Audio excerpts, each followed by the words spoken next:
आज के लेक्चर का आगाज करते हैं। कैफोर लेक्चर 28। कंसेप्ट हमारे सारे कंप्लीट हो गए थे चैप्टर 6 के, और हमने इसके क्वेश्चंस की भी डिस्कशन कर ली थी। सारे क्वेश्चन डिस्कस हो गए थे। ऐसे ही एमसीक्यूज रह गए थे। आपको पता है एमसीक्यूज हम चैप्टर एंड पे अटेम्प्ट करते हैं। एमसीक्यूज की डिस्कशन होगी आज सिर्फ, ठीक है। इसके अलावा कोई चीज़ आज की असाइनमेंट भी कोई नहीं है, ठीक है। कल आपका टेस्ट डिस्ट्रीब्यूट हो जाएगा और उसकी डिस्कशन भी हम कल के लेक्चर में कर लेंगे, और फिर कल ही इंशाल्लाह हम नया चैप्टर भी स्टार्ट करेंगे, ठीक है जी। असेसमेंट का सिलेबस वो हमने शेयर नहीं किया। 4, 5 और 6 है। चैप्टर 4, चैप्टर 5, चैप्टर 6, क्योंकि चैप्टर 6 कंप्लीट हो गया ना, ठीक है। चैप्टर 6 कंप्लीट हो गया तो 4, 5 और 6 ये 3 चैप्टर्स हो गए। चलिए स्टार्ट करते हैं। अब हम एमसीक्यूज आप लोगों ने उम्मीद है अटेम्प्ट किए होंगे। जिन एमसीक्यूज में प्रॉब्लम आई हो वो आप पूछ लीजिएगा। 1 बाय 1 डिस्कशन करते हैं। सबसे पहले सेलेक्ट द मोस्ट अप्रोप्रिएट। ये आपको पता ही है मोस्ट अप्रोप्रिएट का मतलब क्या होता है। डायरेक्ट क्वेश्चन से स्टार्ट करते हैं। Contract is said to be perform when. Contract उस वक्त परफॉर्म होता है कब? When one party fulfil his promise. कब? Both promisors perform their respective promises. Yes, बिल्कुल। Law dispense with performance. Dispense with का मतलब है कि लॉ कह दे कि आपने इसको परफॉर्म नहीं करना। जैसे समटाइम किसी कॉन्ट्रैक्ट के ऊपर लॉ पाबंदी लगा, इलीगल कर देता है, बैन कर देता है किसी को, ठीक है। तो उसको भी हम परफॉर्मेंस ऑफ कॉन्ट्रैक्ट नहीं कहते। और one of the promisor makes attempted performance, नहीं, इसमें भी कॉन्ट्रैक्ट परफॉर्म। अच्छा, एक टर्म ज़हन में रखिएगा। एक टर्म होती है discharge of contract. Discharge of contract का मतलब है कॉन्ट्रैक्ट खत्म हो गया, कॉन्ट्रैक्ट खत्म हो गया। इसके डिफरेंट मोड्स हैं, ठीक है। इसके डिफरेंट मोड्स हैं, नेक्स्ट चैप्टर में हम स्टडी करेंगे। एक है अगर कॉन्ट्रैक्ट परफॉर्म हो जाए, ये है good and. Discharge of contract का मतलब एंड ऑफ द कॉन्ट्रैक्ट। एक एंड है गुड एंड। गुड एंड क्या होता है? कॉन्ट्रैक्ट परफॉर्म हो जाए। एक होता है बैड एंड, वो क्या है? Not breach of the contract.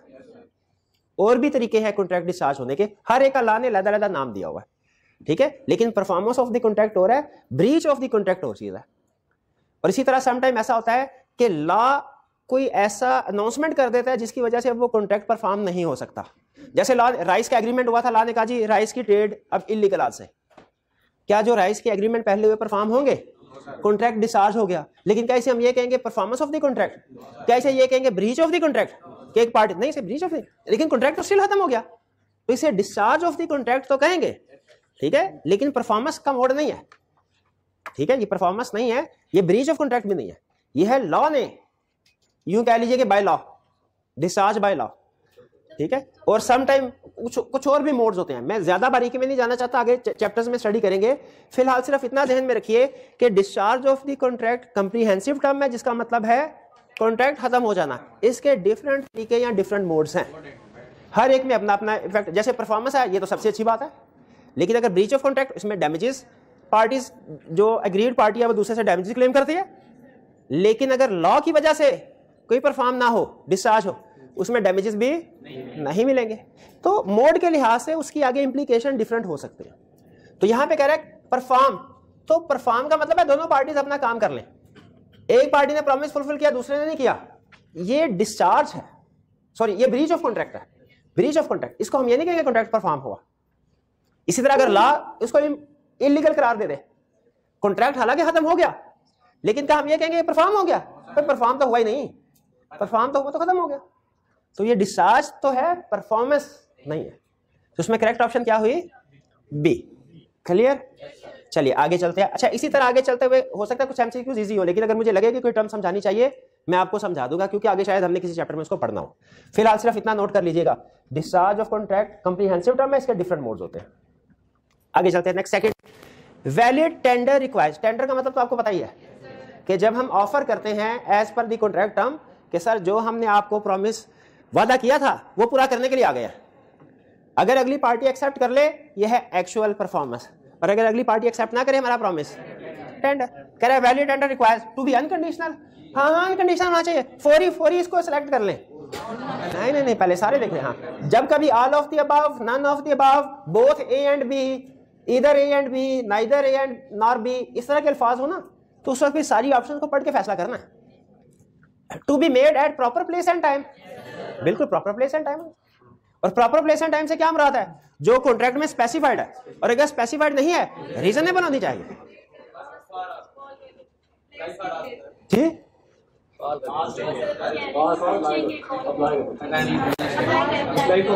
एक मिनट नहीं, हाँ ठीक है, वो आगे फर्दर हम स्टडी करेंगे कि अगर टाइम का केस है तो क्या। बेसिक प्रोविजन ये है कि अगर कॉन्ट्रैक्ट में टाइम या प्लेस स्पेसिफाइड है तो उसके ऊपर, स्पेसिफाइड नहीं है तो वो रीजन है। उसमें हमें पता है टाइम है तो रीजन, और बिजनेस आवर्स होना चाहिए, पब्लिक हॉलीडे नहीं होना चाहिए, और प्लेस है तो पहले वो अप्लाई करेगा प्रोमिसर, और प्रोमिसी की जिम्मेदारी है कि उसे रीजनेबल प्लेस बताए। बिल्कुल वो कंसेप्ट हमारा है, लेकिन यहाँ पे सिर्फ बेसिक कंसेप्ट डिस्कस कर रहा हूं मैं, तो ये भी ठीक है। To be made for whole quantity और ऑब्लिगेशन, तो फिर करेक्ट ऑप्शन क्या? हाँ, मोस्ट अप्रोप्रिएट ऑप्शन क्या हुई? करेक्ट तो तीनों ही हैं, करेक्ट। मोस्ट अप्रोप्रिएट क्या हुई? All of the above. Clear, इसमें कोई इशू? चलिए जी आगे करें। ये लंबा चौड़ा क्वेश्चन आ गया जी।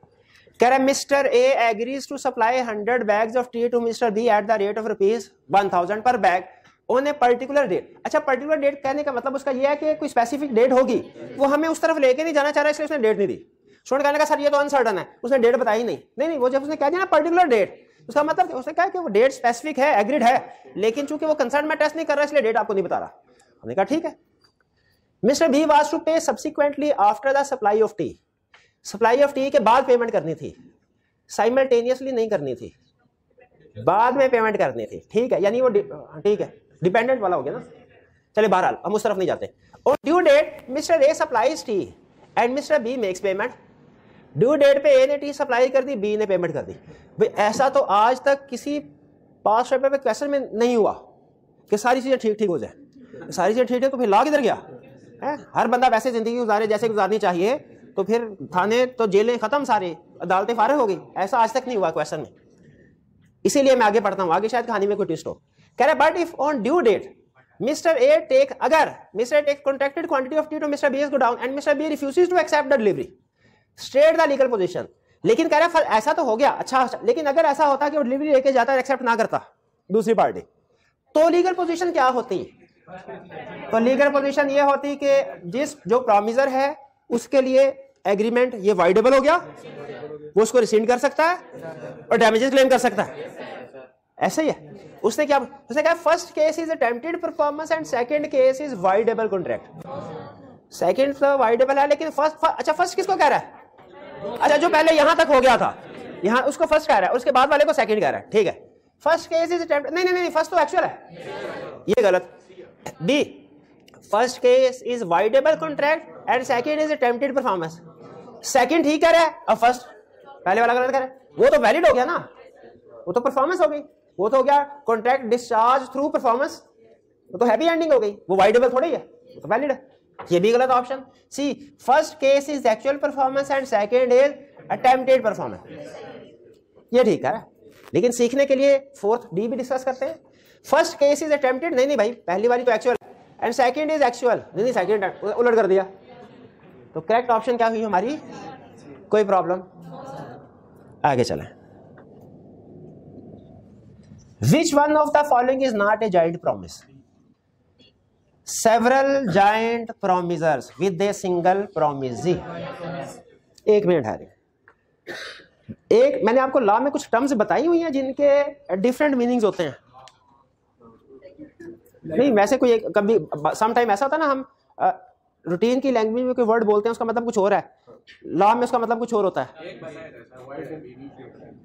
वाइड एब में होता है। चलें अब नहीं, हाँ वो सी लॉ में ठीक है, इधर नहीं। लेकिन सम टाइम ऐसा होता है कि हम कोई वर्ड बोलते हैं उसके डिफरेंट मीनिंग होते हैं, उसके एक से ज्यादा मीनिंग होते हैं ना। हाँ, इंग्लिश में आपको सिखाए जाते हैं। अब मेरा वो टॉपिक तो नहीं है, लेकिन चूंकि उसका एक मतलब लॉ का भी है इसलिए मैं एक्सप्लेन कर रहा हूं।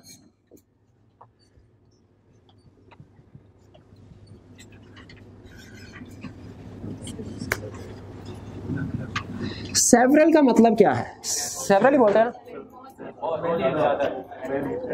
ज्यादा। स्वेयर से निकला शायद, स्वेयर फीवर। हाँ, इसका मतलब, हाँ एक शदीद, हाँ एक इसका मतलब है मैनी, एक इसका मतलब है क्या बोला भाई ने? शदीद यानी बहुत ज्यादा। सीवियर फीवर,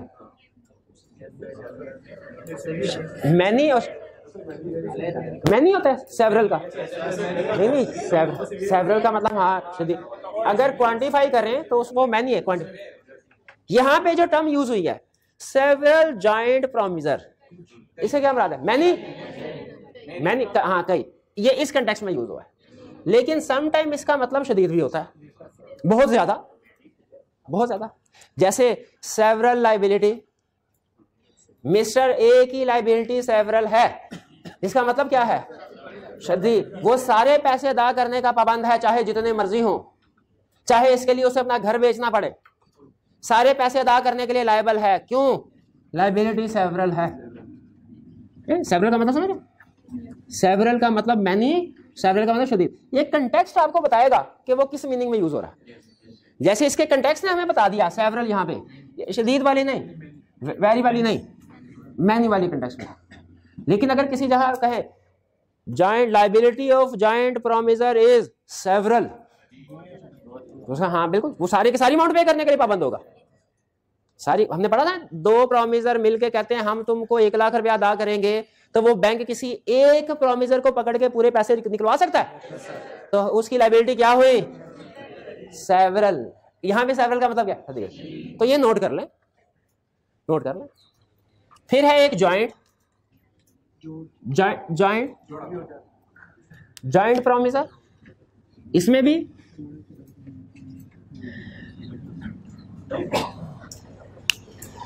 जॉइंट का एक तो ना इकट्ठ, जोड़, हाँ जोड़, जुड़े हुए एक साथ। ये 4 लोग हैं। जब मैं कहूंगा ना ये सारे जॉइंट लाइबिलिटी है इनकी, तो इससे जहन में ये मतलब आता है कि ये चारों इकट्ठे होंगे, इनको बांधा जाएगा, ये एक ग्रुप बन गया ना, अब इनकी लाइबिलिटी है, अब मैं इनसे पैसे निकलवा सकता हूं। जॉइंट लाइबिलिटी का मतलब ये नहीं है। जॉइंट लाइबिलिटी का मतलब ये है कि ये सारे लायबल हैं। जॉइंट का मतलब क्या है? ये सारे, इसका मतलब ये नहीं है सारे इकट्ठा करके तो फिर इनसे पैसे लेने हैं हमने, कोई एक भी आ गया हमारे तो उससे पैसे ले सकते हैं। तो जॉइंट लफ्ज, जॉइंट का मतलब समझ आ गया? अगर मैं आपसे कहूं कि इन तीनों की जॉइंट लाइबिलिटी है, इसका मतलब क्या होगा? कि हाँ ये तीनों लायबल हैं, किसी एक को भी पकड़ के उससे पैसे रिकवर करवा सकते हैं। ये है जॉइंट लायबिलिटी का मतलब है कि लायबल कौन है? कोई भी। सेवरल लायबिलिटी का मतलब है कि लायबिलिटी कितनी है। जॉइंट और सेवरल में फर्क है, लायबिलिटी कितनी है। सेवरल का मतलब है अनलिमिटेड, जितनी भी लायबिलिटी होगी देगा। ये फर्क समझ आया आपको? असल में मैं बेस बना रहा हूं पार्टनरशिप की। पार्टनरशिप में जाएंगे ना तो वहां पे लिखा होगा क्या? Liability of partner is joint and several. Liability of partner is joint and several. इसका मतलब क्या होगा? अगर किसी बैंक ने पार्टनरशिप को, जिसके 5 पार्टनर्स हैं, उसको लोन दिया है, तो पार्टनर्स की लायबिलिटी जॉइंट एंड सेवरल है। इसका मतलब क्या हुआ? जॉइंट का मतलब किसी एक को भी पकड़ लो, सेवरल का मतलब सारे का सारा लोन रिकवर करवाओ, सारे का सारा शदीद, हाँ शदीद लायबिलिटी, सारी की सारी लायबिलिटी रिकवर करवा लो। जॉइंट एंड सेवरल का मतलब समझ आ गया? ये ज़हन में रखिएगा।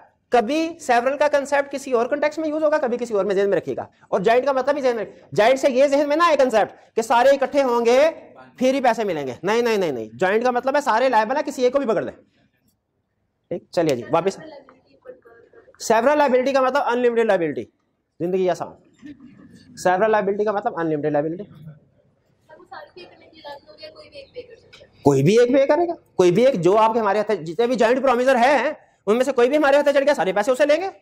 अनलिमिटेड का मतलब यही है ना, जिसकी नो लिमिट हो। विच वन, अच्छा यहां पे मैनी वाला, तो जॉइंट प्रॉमिस कौन सा होता है? जिसमें जॉइंट प्रोमिसर हो या जॉइंट प्रोमिसी हो या दोनों हो या कोई भी। तो बताइए several joint promisor with single promisee, joint promise है कि नहीं?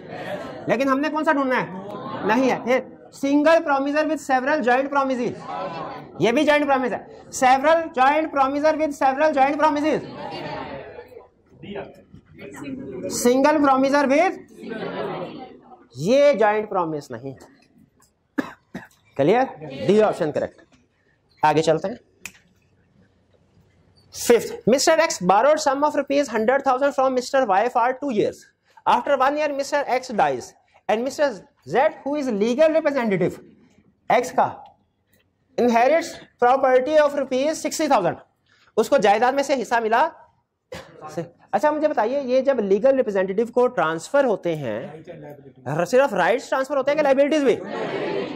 लेकिन राइट्स इतने, लाइबिलिटीज इतनी हो सकती हैं, मैक्सिमम इतने राइट्स और लाइबिलिटी। बिल्कुल कह रहे 60,000 की प्रॉपर्टी मिली उसको, ठीक है। On due date of repayment mister Y will call upon mister Z to repay, कह रहे रीपे करो, but the capacity of mister Z is limited up to value of rupees 60,000। लेकिन मिस्टर जेड जो उसके पास सिर्फ 60,000 है, legal Z is liable to pay only 100,000 तो पे नहीं करेगा, उसको मिला ही नहीं है, अपने पल्ले से थोड़ी देगा। Mister Z is liable to pay only rupees 40,000, नहीं लायबल 160,000, 160 तो बनता ही नहीं ना किसी भी तरीके से। हाँ जी, गलती से उसने 160 नहीं, उसने ऑप्शन पूरी कर। करेक्ट ऑप्शन क्या है? ए। क्लियर? चलें जी आगे करें। 6, for the performance of joint promise all joint promisors are jointly liable. नहीं, जॉइंटली प्रॉमिसर जॉइंटली लायबल नहीं होता। क्या हम किसी भी प्रॉमिसर को पकड़ के उसे कह नहीं सकते? तो जॉइंट लायबिलिटी हुई। सही है, बात सही है। क्यों सही क्यों नहीं है? एक मिनट। हाँ जॉइंटली तो नहीं, अलग-अलग होके उनसे कर सकते हैं ना। मैंने समझाया था जॉइंट का मतलब क्या है। जॉइंट का मतलब यह है कि सारे लायबल हैं। इसका मतलब क्या, किसी एक को भी पकड़ सकते हैं हम। बताया था जॉइंट से पहला लफ्ज में यह आता है कि सारे इकट्ठे होंगे, बांध के इनसे पैसे निकलवाएंगे। जॉइंट का यह मतलब नहीं है अकेला बंदा भी आए। हाँ तो ये बात ठीक है, जॉइंटली लायबल ठीक है, किसी एक बंदे से भी रिकवरी करवाई जा सकती। All of them are severally liable, ये भी ठीक है। All joint promiser are individually liable, ये अच्छा इंडिविजुअली और जॉइंटली इसका मतलब एक ही निकलता है। अल्फाज फर्क है, अल्फाज फर्क है, लेकिन इसका मतलब एक ही निकलता है। अब आप कहें सर जॉइंटली और इंडिविजुअली तो इंग्लिश में तो एक दूसरे का अपोजिट होते हैं, ठीक है, लेकिन लॉ में यहाँ पे जॉइंटली लायबल का मतलब यही है किसी एक से भी निकलवा सकते हैं, तो ये भी ठीक है। मुख्तलिफ तो D are joint promiser are jointly and severally liable, ये सबसे ज्यादा ठीक है, most appropriate D, D option. आपने तो कहा इंडिविजुअली भी हाँ हाँ उसको अकेले को भी पकड़ सकते हैं, पैसे दे दो हमें। हाँ जॉइंटली का मतलब यही है बिल्कुल। डी हाँ सारे ठीक है, लेकिन डी मोस्ट क्योंकि इसमें जॉइंटली का कंसेप्ट भी आ गया, सेवरली भी आ गया। ऊपर वाली ऑप्शन में या तो जॉइंटली का कंसेप्ट था या सेवरली का था, दोनों इकट्ठे नहीं थे। और एग्जैक्टली यही लाइन आपको पार्टनरशिप वाले टॉपिक में आएगी और बार बार केस स्टडी में टेस्ट होगी कि liability of all partners is joint and several, या ऑल पार्टनर्स, वहां पे जॉइंट प्रॉमिसर की बजाय लफ्ज आ जाएगा partners are jointly and severally liable. D clear. 7, contract should be performed by promisor, yes, by his legal representative, by agent of the promisor, any of the above। अच्छा यहाँ पे हमारी डिस्कशन उस तरफ लेके नहीं गया। हाँ लेकिन कुछ केसेस ऐसे हैं जिनमें लीगल रिप्रेजेंटेटिव और एजेंट परफॉर्म नहीं कर सकते। कौन से केसेस हैं? All personal all nature hard work और contrary intention appears from contract. Contrary intention appears from contract का मतलब क्या है? कॉन्ट्रैक्ट में क्लियरली लिखा हो कि भाई प्रॉमिसर ही करेगा और कोई बंदा नहीं परफॉर्म करेगा। आगे चलते हैं 8 आगे।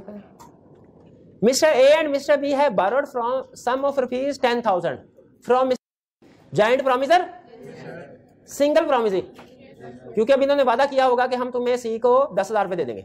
On due date both parties that is mister A and B are jointly liable to pay, यानी दोनों लायबल हैं।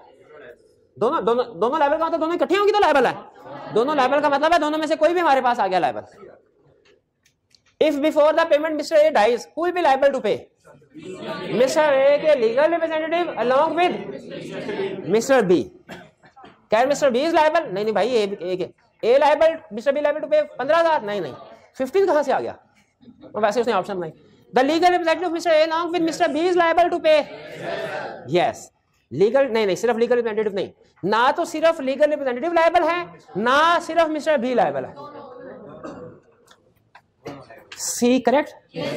9 contractual liability involving personal skill can be assigned, assignment कहते हैं ट्रांसफर को, असाइनमेंट कहते हैं ट्रांसफर, असाइन करना मतलब ट्रांसफर करना।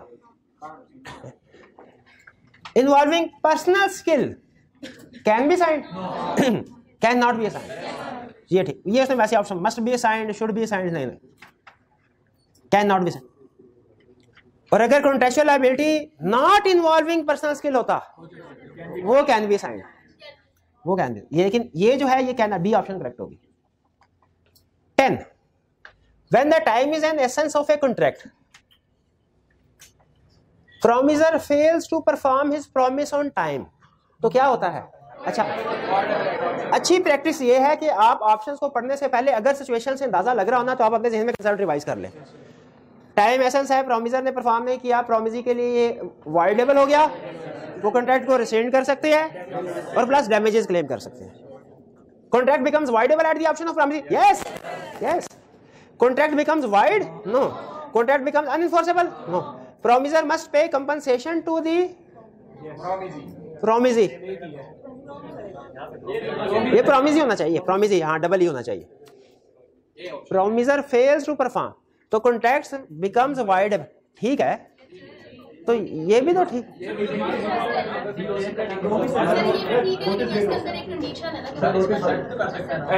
इसके अंदर कंडीशन है, नोटिस होता है टाइम ऑफ एक्सेप्टेंस, लेकिन ये तो उसने परफॉर्म डिलेड परफॉर्मेंस के ऊपर, लेकिन ये तो उसने किया ही नहीं है। तो इसमें मेरा ख्याल है ए और डी, ये तो कंफर्म है ना। लेकिन मैं ये कह रहा हूं कि यहाँ पे टाइम एसेंस है तो उसको कंपनसेशन भी तो मिल,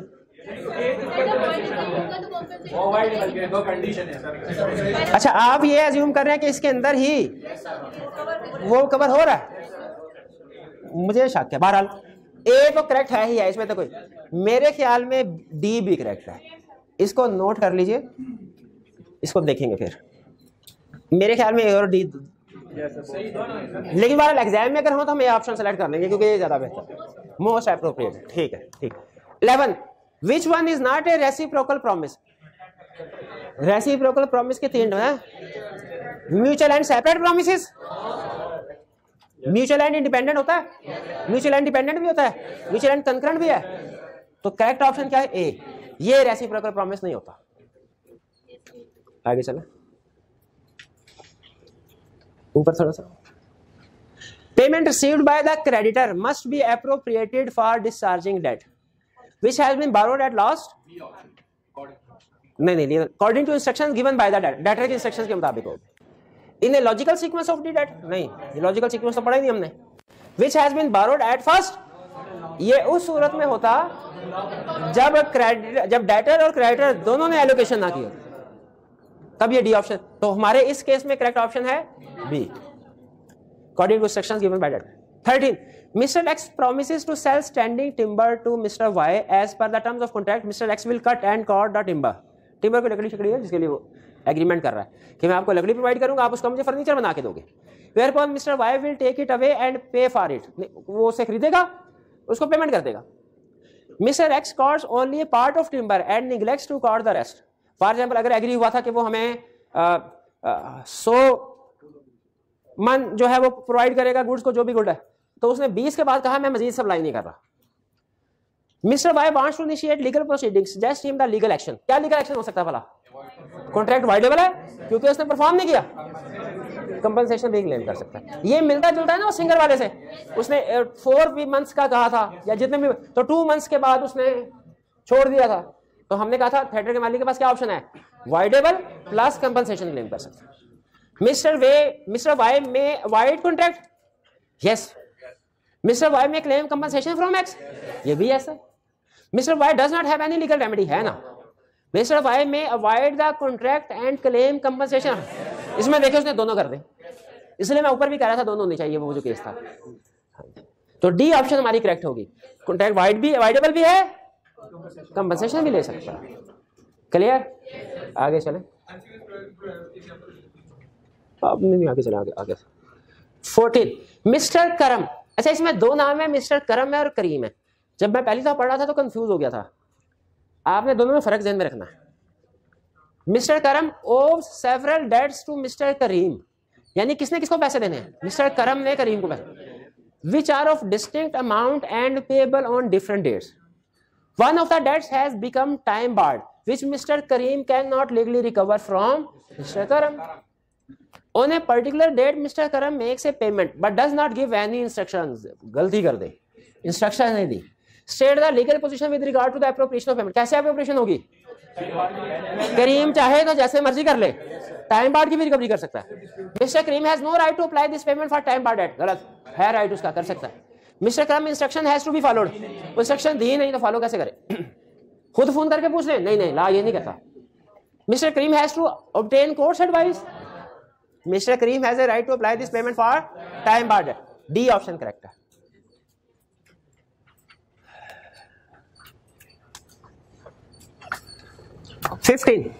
Mr. B owes to Mr. A rupees 10,000. Mr. A asks Mr. B to deposit this amount in Mr. A's bank account. Mr. B deposits the amount in Mr. A's account. After some time, bank has stopped functioning. Bank has stopped functioning का मतलब है bank default कर गया, bank काम करना खत्म हो गया, मतलब बंद हो गया bank. And Mr. A has no information regarding transfer of money to his account. Mr. A को बैंक बंद हो गया, उसको बैंक स्टेटमेंट मिले तो पता चलेगा ना कि पैसे आए कि नहीं, उसको ये नहीं पता कि मेरे अकाउंट में पैसे आए कि नहीं। Mister A is claiming that mister B still liable to pay him the amount. Is mister B liable? भाई उसने डिपॉजिट करवा दी है तो उसने जो इंस्ट्रक्शन दी गई थी उसको फॉलो कर दिया, उसकी लायबिलिटी खत्म हो गई। Mister B has followed the instruction of mister A so he is discharge from his obligation, बिल्कुल ठीक। Mister B has committed fraud, नहीं कोई फ्रॉड नहीं किया उसने। Mister B has committed aggregate, नहीं इंस्ट्रक्शन को फॉलो किया। Mister B is liable because he failed to perform reasonable care, नहीं ए ऑप्शन करेक्ट। अच्छा ये वैसे एमसीक्यू इस चैप्टर से रिलेट नहीं करता, ये निगोशिएबल इंस्ट्रूमेंट का चैप्टर है, किसी हद तक उससे रिलेट करता है, बैंकिंग ट्रांजैक्शन की डिस्कशन वहां पे हुई है, लेकिन कंसेप्ट सिंपल था इसलिए मैंने भी इसको कवर करवा दिया। समझ आ गया ना आपको? भाई उस बंदे के इंस्ट्रक्शंस के मुताबिक अगर मैंने इसको पैसे देने थे, कहता मुझे पैसे नहीं, भाई को पैसे दे दे, मैंने भाई को पैसे दे दिए, ये पैसे लेके भाग गए, क्या मैं लायबल हूं? मैंने तो इनकी इंस्ट्रक्शंस को फॉलो करते हुए पेमेंट कर दी, मेरी लायबिलिटी खत्म है। 16 contract is said to be discharge यानी not needed to be performed by mutual agreement. अब ये एक ये भी मोड है, एक तो आपको बताया था ना डिस्चार्ज ऑफ कॉन्ट्रैक्ट का मोड है परफॉर्मेंस हो जाए, दोनों पार्टीज अपना अपना प्रॉमिस पर, एक है ब्रीच हो जाए, एक पार्टी ने किया प्रॉमिस एक पार्टी ने किया, एक है बाय लॉ, एक है बाय पार्टीज भी। बाय पार्टीज क्या मतलब? अब मैं आपको एग्जांपल दे रहा हूं, मैंने इनको 1 लाख रुपया देना था, एग्रीमेंट हुआ, अगर मैं इनको 1 लाख रुपया दे देता हूं, यह है बाय परफॉर्मेंस, गुड। अगर मैं इनसे कहता हूं भाई मेरे पास 1 लाख रुपया नहीं, कोई रायत करता है, ये मुझे कहते हैं अच्छा चलो 80,000 दे दो, मैंने 80,000 दिया और 1 लाख की लायबिलिटी सेटल होगी, इन्होंने कहा ठीक है बाकी 20,000 आपको माफ किया। ये होता है एक्सेप्टेंस ऑफ लेसर अमाउंट, इसको कहते हैं लॉ की लैंग्वेज में रिमिशन या रिमिशन करें, रिमिशन REMISSION, रिमिशन। रिमिशन का मतलब क्या है? Lesser amount. एक और भी है म्यूचुअल एग्रीमेंट की किस्म, क्या मैं इनको भाईजान मुझे माफ कर दो, मेरे पास तो 1 रुपया भी नहीं है, मेरे पास है, ये कहें अच्छा चले माफ किया, इसको कहते हैं वेवर, फुल वेवर का मतलब फुल वेवर, पार्ट वेवर कहते हैं रिमिशन को। एक और भी ऑप्शन है, मैं इनसे कहूं मैंने आपको 1 लाख रुपया देना है, जरा गौर से सुनिएगा, 1 लाख रुपया देना है, इनसे 1 लाख लेना है, तो मैं साइड में हो जाता हूं, आप आपस में डायरेक्ट हो जाए, मेरी बजाय इससे पैसे ले लेना, मेरी बजाय इसको पैसे दे देना। अगर मैं निकल जाता, इसको कहते हैं novation. Novation means N for novation, N for नया कॉन्ट्रैक्ट। नोवेशन मींस पुराना कॉन्ट्रैक्ट खत्म और नया कॉन्ट्रैक्ट बन जाएगा, ये भी पॉसिबल है। Old contract is substituted for new contract, नहीं? और लॉ यहां पे एक क्वेश्चन उठाता है, कहता है मैं निकल गया, अब क्या मेरी कोई लायबिलिटी है? जब नया कॉन्ट्रैक्ट बन गया, पुराना कॉन्ट्रैक्ट खत्म हो गया, मेरी कोई, अगर बाद में इन्होंने इनको पैसे नहीं दिए, मैं जिम्मेदार हूं कि नहीं? नहीं, मैं क्यों? मेरा कॉन्ट्रैक्ट ही खत्म हो गया। ये तो इनको इस पार्टी को एक्सेप्ट करते हुए देखना चाहिए, ये पार्टी इस काबिल है कि नहीं कि इसके साथ कॉन्ट्रैक्ट करो। ठीक है, तो ये जहन में रखिएगा, ये कंसेप्ट समझ आया, नोवेशन वाला, रिमिशन वाला, वेवर वाला, ठीक है, ये आगे चैप्टर में आएंगी टर्म्स। अभी तो आपको सुन के भूल गए, कोई बात नहीं, सुनते रहे भूलते जाए, कोई मसला नहीं है, ये टर्म आगे रिटन फॉर्म में आएगी ना, तब याद कर लीजिएगा। अच्छा सारा ला ऐसे हो रहा है, ऐसे सारा लाना ऐसे करें, जो चीजें लिखी हुई नोट्स में लिखी हुई आ रही है ना बुक में, उसको याद करते जाएं। जो ऐसी एडिशनल चीजें हैं जो किसी और चैप्टर की, आगे वाले चैप्टर की हैं, उनको चाहे सुन के इग्नोर करते जाएं, वो कोई प्रॉब्लम नहीं। यह कहते हैं यानी परफॉर्म नहीं करना बाय म्यूचुअल एग्रीमेंट, यानी पार्टीज ने आपस में मिल बैठ के डिसाइड कर लिया। तब जब change in contract is made without free consent of parties, without free consent तो लॉ किसी को एक्सेप्ट ही नहीं करता किसी चीज को। Change in contract is made by one of the parties, नहीं, वन ऑफ द पार्टी है तो म्यूचुअल थोड़ी होगा, म्यूचुअल के लिए दोनों जरूरी है। Old contract is substituted by new contract, यानी ओल्ड कॉन्ट्रैक्ट खत्म, new contract, new contract is substituted by old one, ये गलत। अच्छा वैसे मैं जब दोनों ऑप्शंस को पढ़ा, मुझे ये कंसेप्ट पता था कि जब नया कॉन्ट्रैक्ट बन जाता ना, पुराना कॉन्ट्रैक्ट खत्म हो जाता, वो परफॉर्म नहीं करना होता। लेकिन ये कंसेप्ट इन दोनों में से किस सेंटेंस से शो हो रहा है, ये मुझे नहीं पता चला था। मुझे, मेरी इंग्लिश थोड़ी जरा वीक है। ओल्ड, मुझे new contract is substituted by old one, मुझे इसका भी ये मतलब लग रहा था कि शायद पुराना कॉन्ट्रैक्ट खत्म और नया कॉन्ट्रैक्ट उसकी जगह आ गया, और old contract is substituted by new, इसका भी यही मतलब लग रहा था। लेकिन आपको पता चल रहा है ना कि old contract is substituted by new contract का मतलब क्या है, पुराने कॉन्ट्रैक्ट की जगह पे, और इसका मतलब क्या है, नए कॉन्ट्रैक्ट की जगह पे पुराना कॉन्ट्रैक्ट। ये तो गलत है, सी ठीक है। आगे चले। Mr. A agreed to supply 100 tons of iron ore to Mr. B on 1st January. On due date of supply, he took stipulated quantity of iron ore to Mr. B's residence at 12 AM. 12 AM कौन सा होता है, दोपहर का कि रात का? हाँ रात। और 12 PM दोपहर का। रात के 12 बजे उसके घर ले गया, ट्रक ले गए। This is the case of attempted performance. उसने इनकार कर दिया होगा। This offer of performance or attempted performance is valid? नहीं वैलिड। क्यों वैलिड नहीं है? टाइम भी रीजनेबल नहीं है। अच्छा अगर कॉन्ट्रैक्ट में टाइम और प्लेस मेंशन नहीं है, फिर भी रीजनेबल नहीं है, क्योंकि टाइम वो कहता है बिजनेस आवर होना चाहिए, बिजनेस आवर दिन के 12 बजे होना चाहिए, और प्लेस रीजनेबल, प्लेस भी रीजनेबल नहीं है, बिजनेस प्लेस होनी चाहिए, और उसे बल्कि पूछना चाहिए था, अप्लाई करना चाहिए। तो उसमें करेक्ट ऑप्शन क्या हुई? इनवैलिड है। बी और डी में क्या फर्क है? डी में एक चीज बताइए टाइम, और बी में प्लेस और टाइम दोनों ही रीजनेबल, तो बी ऑप्शन करेक्ट है। 18 acceptance of A laser performance by promisee, इसका नाम क्या बताया था वाला? रिमिशन। शाबाश, बिल्कुल ठीक है, ये वैलिड है, वैलिड है, C option correct. 19 when two or more persons have made a joint promise, a release of one of such joint promiser by the promisee, promisee ने एक promisee को रिलीज कर दिया, बाकी रिलीज हो गए? क्या ये वाला रिलीज्ड प्रोमिसर बाकी प्रोमिसर को लायबल है? Yes. Does not discharge the other joint promisor, सही के गलत? सही के गलत? एक जॉइंट प्रोमिसर को रिलीज किया, बाकी रिलीज नहीं होते। Neither does it free the joint promiser so released from responsibility to other joint promiser. Promisee को लायबल नहीं है, लेकिन दूसरे प्रोमिसर को तो लायबल है, यानी दूसरे प्रोमिसर अगर एक्स्ट्रा पेमेंट करते हैं तो वो इससे पैसे, तो ए ऑप्शन करेक्ट। बाकी डिस्चार्जेस अदर जॉइंट प्रोमिसर, नहीं गलत। एक जॉइंट प्रोमिसर को रिलीज करें, अदर जॉइंट प्रोमिसर डिस्चार्ज नहीं होते। Discharges the other joint promisor, नहीं गलत। एंड आल्सो फ्री जॉइंट, नहीं। Release of one of such joint promisor is not allowed, हो सकता है, हो सकता है। तो करेक्ट ऑप्शन हमारी क्या हुई? ए। 20 where a contract consists of reciprocal promises and such reciprocal promises are to be simultaneously performed, promiser need not perform his part of promise at all.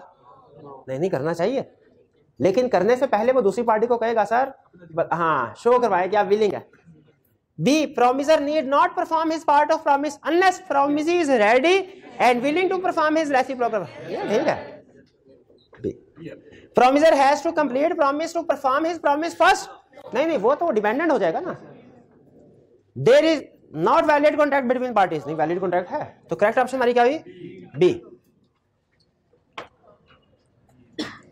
21 which one of the following statement is incorrect regarding the time of performance?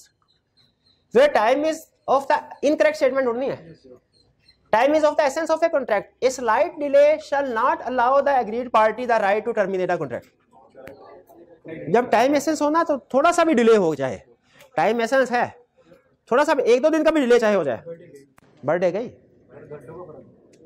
अच्छा यहाँ पे slide का उसने नहीं बताया, कोई student कह रहा है सर हो सकता है सेकंड्स का फर्क हो, स्लाइड कोई कह रहा हो सकता है मिनट का फर्क हो, तो हमें चूंकि मेंशन नहीं किया, अब से फिर बाकी की स्टेटमेंट देख लेते हैं। अगर बाकी की स्टेटमेंट में से कोई ज्यादा बेहतर हुई तो उसको सिलेक्ट कर लेंगे, वरना हम स्लाइड डिले को भी कहेंगे है तो डिले ही, और टाइम एसेंस हो तो स्लाइड डिले भी नहीं होना चाहिए। D where the contract does not provide that performance must be completed by a certain date, parties must perform their respective obligation within a reasonable time। जब contract में time mention नहीं है, reasonable time होना चाहिए, agree, correct है, तो हमने तो इनकरेक्ट ढूंढने थे। C parties can mutually decide whether the time is the essence of the contract or not, decide कर सकते हैं म्यूचुअली, ये भी करेक्ट हो गई, हमने तो इनकरेक्ट ढूंढनी थी। D time shall be of the essence of the contract where the subject matter of the contract indicates that time shall be of the essence, यानी नेचर ऑफ द कॉन्ट्रैक्ट है, तो B seat तीनों ठीक है। उसने slide का लफ्ज डाल के हमें कंफ्यूज करने की कोशिश की, ये लफ्ज वैसे नहीं होना चाहिए था, डिले का वर्ड सिर्फ होना चाहिए था। 22 when 2 or more persons have made a joint promise, then unless a contrary intention appears from the contract, the promise shall be performed during their joint lives by promise कौन, any of the joint promiser, by majority of joint promiser, by all of them jointly, by any of the above ways। अगर agreement में कुछ भी नहीं लिखा हुआ, मुझे बताइए जॉइंट प्रॉमिस एग्री किया, एग्रीमेंट में कुछ भी नहीं लिखा हुआ, तो परफॉर्म किसको करना चाहिए? एक मिनट हरिए, प्रॉमिसी के पॉइंट ऑफ व्यू से नहीं, प्रॉमिसर के पॉइंट ऑफ व्यू से सोचना। प्रॉमिसर के पॉइंट ऑफ व्यू से अगर वादा किया हुआ है, किसने परफॉर्म करना है? मैंने 1 लाख, हमने 4 लोगों ने बैंक से 1 लाख का लोन लिया, हमारे बैंक के पॉइंट ऑफ व्यू से सोचेंगे, बैंक किसी से भी डिमांड कर सकता है, हमारे पॉइंट ऑफ व्यू से सोचे किसने परफॉर्म करना है? सबने मिलके करना। तो इसमें जो बेहतर ऑप्शन है वो by all of them jointly.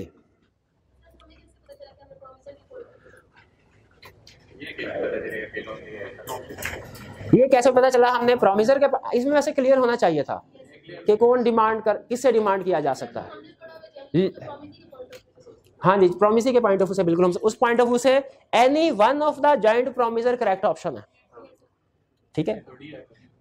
अगर प्रॉमिसी के पॉइंट ऑफ व्यू से देखें तो ए ऑप्शन है, और अगर प्रॉमिसर के पॉइंट ऑफ व्यू से देखें तो सी है। इस तरह के क्वेश्चन में थोड़ी एग्जाम में वो नॉर्मली क्लियर करता है, इस क्वेश्चन में भी उसे क्लियर करना चाहिए था, ये बात उसने क्लियर नहीं की। इस क्वेश्चन की स्टेटमेंट क्लियर नहीं है, क्लियर नहीं कर सकते आप इसमें। देखिए सम टाइम कोई क्वेश्चन जो है उसमें भी प्रॉब्लम हो सकती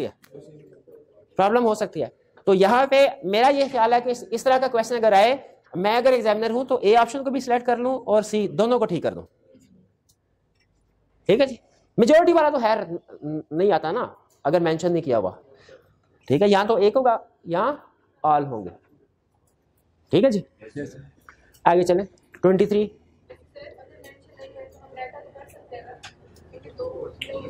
नहीं देखिए, अगर कॉन्ट्रैक्ट में मेंशन नहीं है किसने परफॉर्म करना है, तो रूल ये होता है कि परफॉर्म हम सबने करना है, जिम्मेदारी हम सब की है, ठीक है। अगर हमने बैंक से लोन लिया फॉर एग्जांपल, तो जिम्मेदारी हम सब की है कि लोन पे करें, और बैंक किसी से भी रिकवर करवा सकता है, किसी एक से। अगर लेकिन क्या 2 पार्टीज की रिस्पॉन्सिबिलिटी लगाई जा सकती है पे? हाँ, लेकिन वो कॉन्ट्रैक्ट में लिखना पड़ेगा कि एग्रीमेंट हमने किया, लेकिन हम में से सिर्फ 2 पार्टीज लोन पे करेंगी या प्रॉमिस परफॉर्म करेंगी, बाकी नहीं करेंगी। लेकिन चूंकि क्वेश्चन में उसने लिखा था अनलेस कॉन्ट्रेरी इंटेंशन अपीयर, यानी और कुछ नहीं लिखा हुआ। नॉर्मल केसेस में क्या अप्लाई होगा? तो नॉर्मल केसेस में हम सारे इकट्ठे लायबल है। 23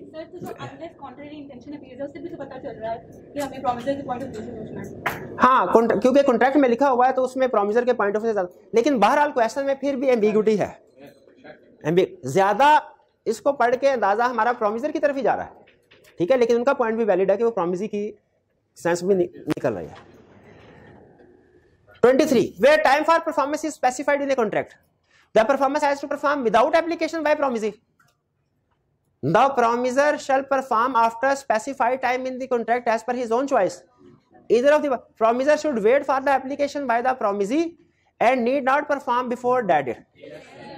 एक मिनट, अगर टाइम मेंशन है तो प्रोमिसर ने उस टाइम के ऊपर, टाइम प्लेस है ना, तो टाइम प्रोमिसर ने तो उसी टाइम पे परफॉर्म करना है, एप्लीकेशन जरूरी नहीं है। ए ठीक है, पूछना जरूरी नहीं है। अगर प्लेस मेंशन ना होती फिर पूछना होता है। टाइम मेंशन नहीं है तो एप्लीकेशन नहीं करने, अप्लाई नहीं करना, पूछना नहीं है, रीजनेबल टाइम पे उसको परफॉर्म करना है। प्लेस मेंशन ना हो फिर एप्लीकेशन करनी होती है। तो यहां पे promisor has to perform without application by promisor. A option correct है। 24 in a contract where time is not specified for performance, the promisor can perform the नहीं जी, ए कैसे कर, टाइम मेंशन नहीं है, सॉरी टाइम मेंशन है ना, तो क्या ये पूछेगा किस टाइम पे मैं, यही option promiser has to perform without application by the promiser, क्योंकि वो कहेगा भाई मेंशन तो कर दिया, पूछ क्यों रहे हो। एप्लीकेशन तो तब आ जाएगी ना, तब करेंगे जब कोई चीज कॉन्ट्रैक्ट में मेंशन नहीं है। अगर कोई चीज कॉन्ट्रैक्ट में मेंशन हो गई है उसका एप्लीकेशन थोड़ी कर, उसके लिए तो अप्लाई नहीं करना।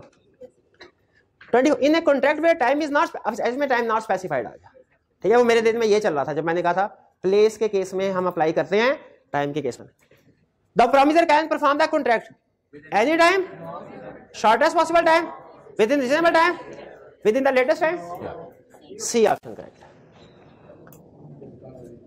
आगे भी है, आगे चले। 24